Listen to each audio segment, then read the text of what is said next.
Hello everyone, I am engineer Aniket Sood. आज हम discuss करेंगे जेईई में 2021 टफ एंड इम्पोर्टेंट क्वेश्चन। ठीक है। और इसमें हम पिछले साल भी हमने ये जेईई मेन की सीरीज बनाई थी 2021 की टफ एंड इम्पोर्टेंट क्वेश्चंस की। इस साल भी हम उसी के पैटर्न पे जो भी मेरे स्टूडेंट्स से मैंने डाटा कलेक्ट करा कि जो उनको इन क्वेश्चन पेपर एग्जाम्स में टफ या कोई मतलब खास क्वेश्चन लगे उनको आज हम डिस्कस करेंगे। सबसे पहले हम 26 फरवरी 2021 का ये मॉर्निंग शिफ्ट का एग्जाम होगा। ठीक है ना। So this will be morning shift जिसका हम अभी एग्जाम को डिस्कस करेंगे। Okay, so let's discuss this.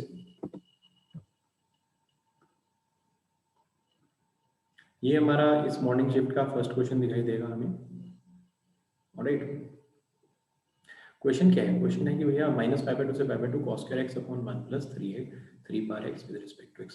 बहुत ही फेमस प्रोफाइल है। अगर आपने पिछले 2-3 साल के क्वेश्चन सॉल्व करके देखे होंगे तो उसमें आपको ये आपने इस चीज़ को एनकाउंटर करा ही होगा। तो इसमें सिंपली हम देखते हैं -a में अगर हम इसमें सुपर किंग रूल लगा लें, ठीक है ना, which is f(a + b - x) बराबर f(x). ठीक है, तो उसको अगर लगाएं, अगर हम इसको i माने तो हम इसी में i को क्या देख सकते हैं, a + b - x। ठीक है ना, 0 रह जाएगा a + b और -x का सिर्फ -x रह जाएगा। सो इट विल बी -π/2 से π/2 and cos square of -x upon 1 + 3 बार -x with respect to x। Simply बस अब हमें first equation and second equation को ऐड करना है। If this is equation 1, this is equation number 2। ठीक है ना, 1 एंड 2 को अगर हम ऐड कर दें तो 2i हमारे किसके बराबर आ जाएगा? इट विल बी -π/2 से π/2। ऑलराइट, एंड अंदर हमारे पास क्या आ जाएगा? cos स्क्वायर -x, तो cos स्क्वायर x ही बन जाएगा। और ये क्या बन जाएगा? 1 + 1/3 पार x, 3 पार x ऊपर चला जाएगा तो 3 पार x। ठीक है ना, और cos स्क्वायर x को सोचो हमने कॉमन ले लिया और प्लस, और इधर से पिछले वाले से तो इंटू 1 मान लो तो 1 आ गया, और ये तो नीचे से क्या बचा? 3 पार x + 1, और cos स्क्वायर x क्या आ गया हमारे पास? कॉमन आ गया। ठीक है, मैं रिपीट कर रहा हूँ, 3 पार -x को हमने सिंप्लीफाई करा 1/3 पार x, फिर एलसीएम लिया, 3 पार x ऊपर चला गया ना, फिर सेकंड इक्वेशन को फर्स्ट इक्वेशन से हमने ऐड कर दिया। ठीक है ना, तो हमारे पास सिंप्लीफाई करके ये आ जाएगा और ये कैंसिल आउट हो जाएगा। एंड देन तो हमारे पास ये -π/2 से π/2 cos स्क्वायर x रह गया, और cos square x even function है। ठीक है ना, तो ये क्या बन जाएगा? 2 टाइम्स 0 से π/2 ऑफ cos स्क्वायर x। ठीक है ना, with respect to x obviously. अब 2 cos स्क्वायर x का क्या होता है? 1 + cos 2x होता है। ठीक है ना, एंड वो तो हम जानते ही हैं, और वो 2i के बराबर है, तो i क्या आ जाएगा? ठीक है ना, 0 से π/2 1 + cos 2x होल अपॉन 2 आ जाएगा, क्योंकि वो 2i वाला 2 भी इधर आके डिवाइड हो गया।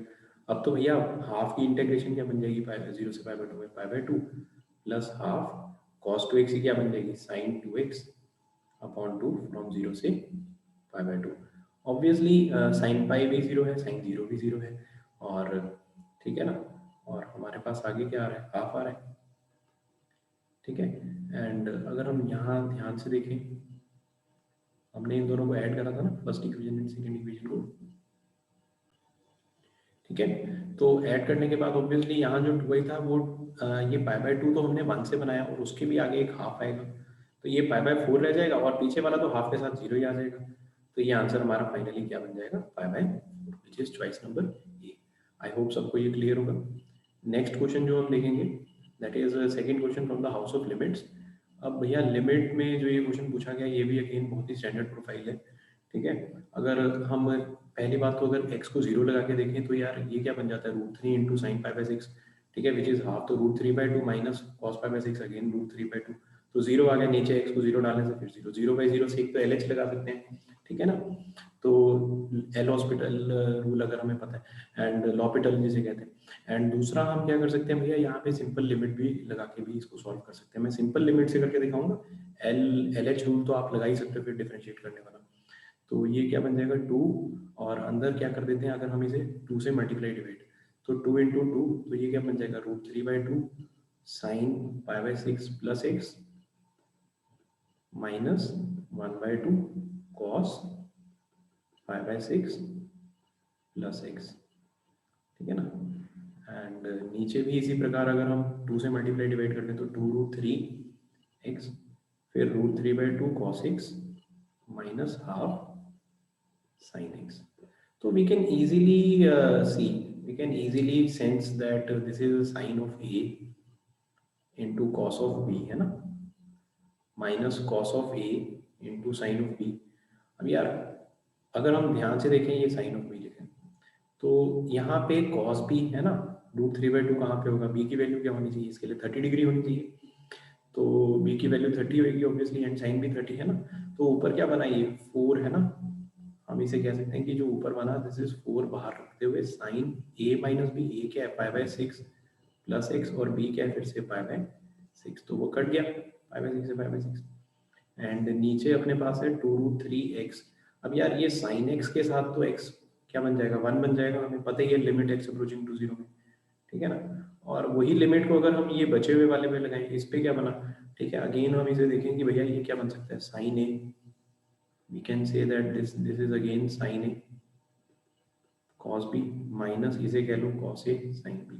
sin a की वैल्यू √3/2, a कितना हो जाएगा 60, तो sin of a minus b मान लो इसको, है ना, तो it will be sin of a, a कितना आ जाएगा, है ना 60 आ जाएगा, ठीक है ना, और 60 कितना हो जाएगा π/3 माइनस b कितना हो जाएगा x, ये ठीक है. अब इसमें भी लिमिट लगा दो, तो 4/2√3 से तो हमारे पास क्या आ जाएगा 2/√3, और यहाँ पे अगर x को 0 लगा दो तो ये बन जाएगा √3/2, तो ऑब्वियसली ये बन जाएगा 4/3, तो ए ऑप्शन बन जाएगा. तो इस तरीके से हम इजीली इस लिमिट को सॉल्व कर सकते थे.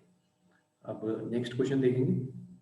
नेक्स्ट क्वेश्चन भी एक बहुत ही अच्छा क्वेश्चन है, number of integral value of k, जिसके लिए ये इक्वेशन के पास सॉल्यूशन है, एंड आई बिलीव बहुत स्टैंडर्ड क्वेश्चन पूछा गया ये, ठीक है, इसमें कुछ खास है नहीं है, हमें पता होना चाहिए कि a sin x plus b cos x की maximum value under root positive of under root a square plus b square और minimum value minus of under root a square plus b square है. इसकी value की बात हो रही है ना, तो इसकी वैल्यू यहाँ पे k+1 दी हुई है, तो वो किस से किस तक आएगी, negative of under root 3 square plus 4 square से लेके positive of under root 3 square plus 4 square तक आएगी.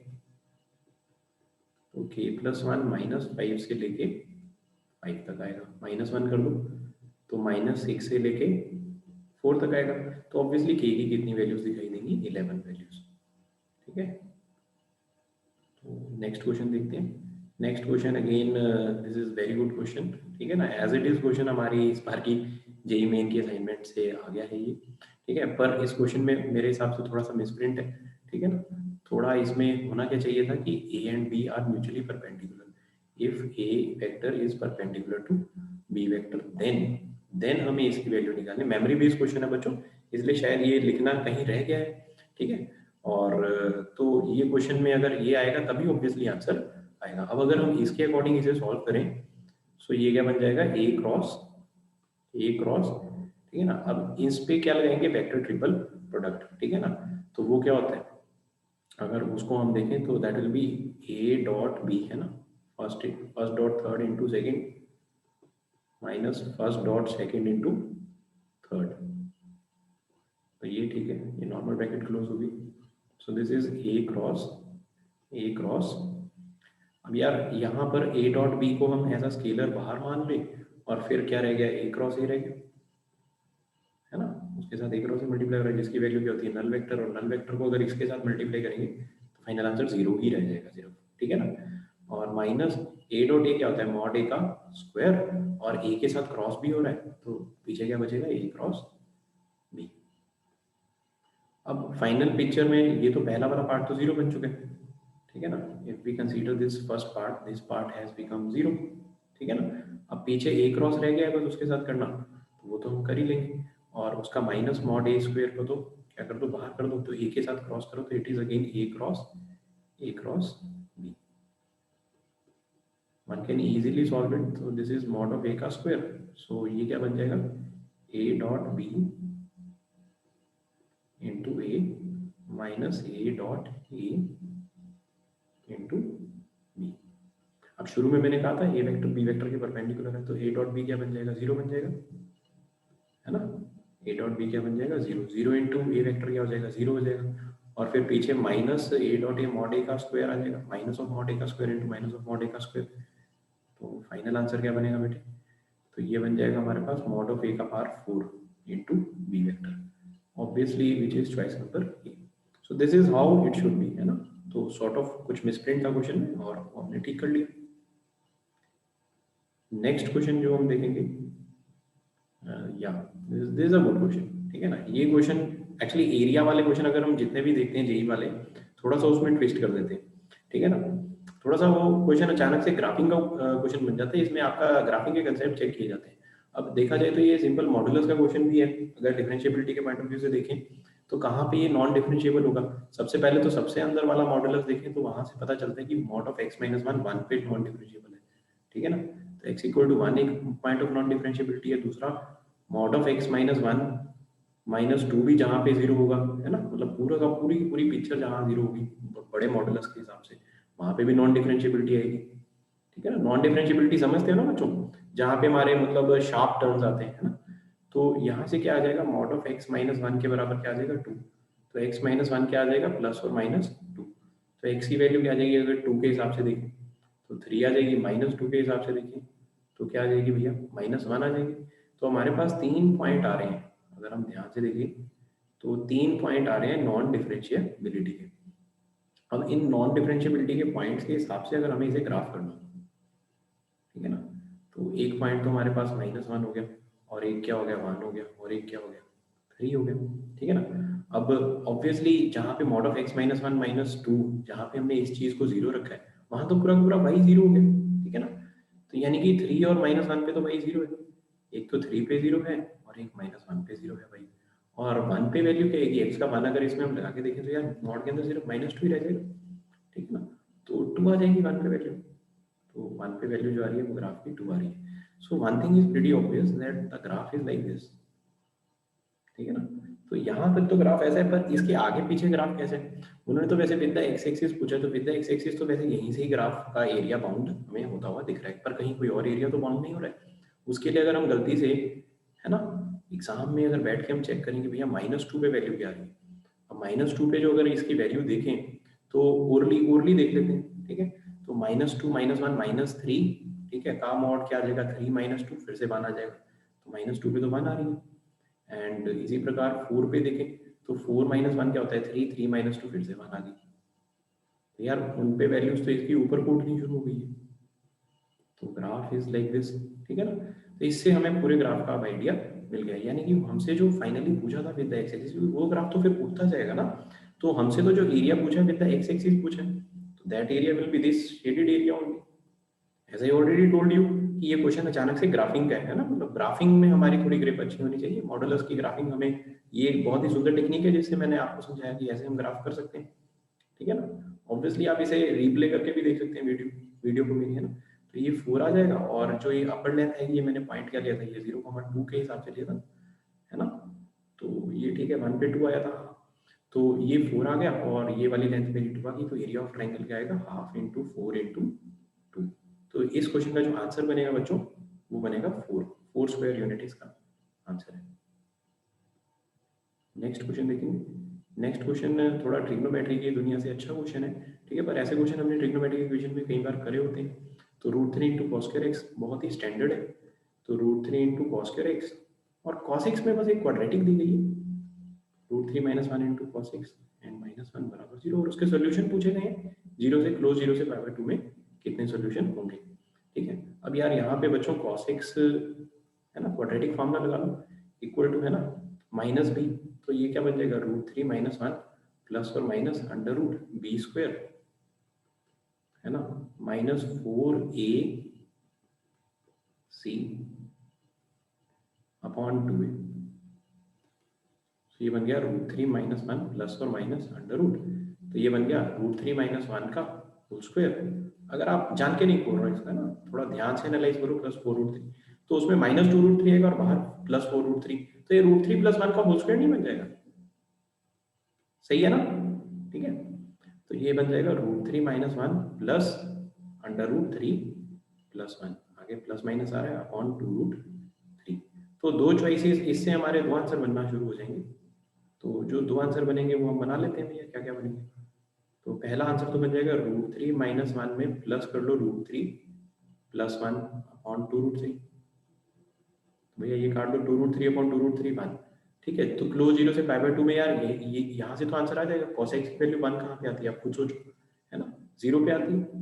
एंड दूसरा क्या आएगा √3 - 1 -√3 - 1 अपॉन 2√3। तो ये कट जाएगा, वो बात तो ठीक है, पर -2 अपॉन -2√3 -1 अपॉन √3।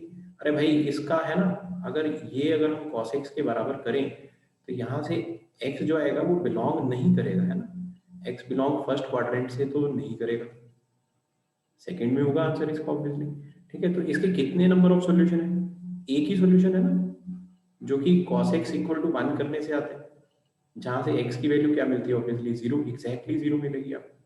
ठीक है, तो सॉल्यूशन उन्होंने तो नंबर ऑफ सॉल्यूशन पूछे थे ना, तो नंबर ऑफ सॉल्यूशन कितने हैं, सिर्फ एक है। ठीक है, तो नेक्स्ट क्वेश्चन देखेंगे। तो ये इस सीरीज में हमें मतलब आज के इस एग्जाम की सीरीज में हमें ये लास्ट क्वेश्चन रिपोर्ट किया गया बच्चों के द्वारा। तो ये क्वेश्चन जो है, this is number of bacteria are increasing at a rate proportional to its number at a time t। ठीक है, इफ होएगा यहाँ पे obviously, if at t = 0 n = 1000 and after 2 hours number of bacteria increase by 20%। तो if at t बराबर है ना, कुछ भी दिया हुआ है k/ln 5/6, number of bacteria 2000, find k/ln 2 का स्क्वायर। ठीक है, तो बहुत ही स्टैंडर्ड डिफरेंशियल इक्वेशन का क्वेश्चन है। अगर हमने डिफरेंशियल इक्वेशन के स्टेटमेंट सम है ना, प्रॉब्लम सम लगा रखे हैं, तो ये हमें पता होगा कि number of bacteria are increasing at rate proportional to number का क्या मतलब होता है। तो dn/dt रेट तो है ना, मतलब dn/dt ही होता है, तो इज डायरेक्टली प्रोपोर्शनल टू, है ना, तो n होगा। तो यहाँ से हम क्या कहेंगे, dn/dt = सम लैम्डा टाइम्स n कर लेंगे। And next step is 1/n dn lambda dt, integrate कर देंगे दोनों तरफ। अब बस इंटीग्रेशन की लिमिट्स हमें ध्यान से सेट करनी होगी। 0 पे n का वैल्यू कितना है 1000, इसको जब 0 करेंगे तो ये ऑलरेडी 1000 मिल रहा है। एंड आफ्टर 2 आवर्स इसको हम 2 कर देंगे और बैक्टीरिया 20% इंक्रीज कर जाएगा। अरे यार 1000 का 20% कितना होता है 200, तो 1200 बन जाएगा बैक्टीरिया। ठीक है, बन गया एक बहुत ही सुंदर डेफिनेट इंटीग्रेशन। ठीक है, अब इस डेफिनेट इंटीग्रेशन को हम सॉल्व कर सकते हैं। तो ये ln n बनेगा, है ना, तो ln n और उसमें क्या बन जाएगा 1200, ln 1200 माइनस ln 1000, तो ln 1200 अपॉन 1000 5/6 आ जाएगा, ln 5/6।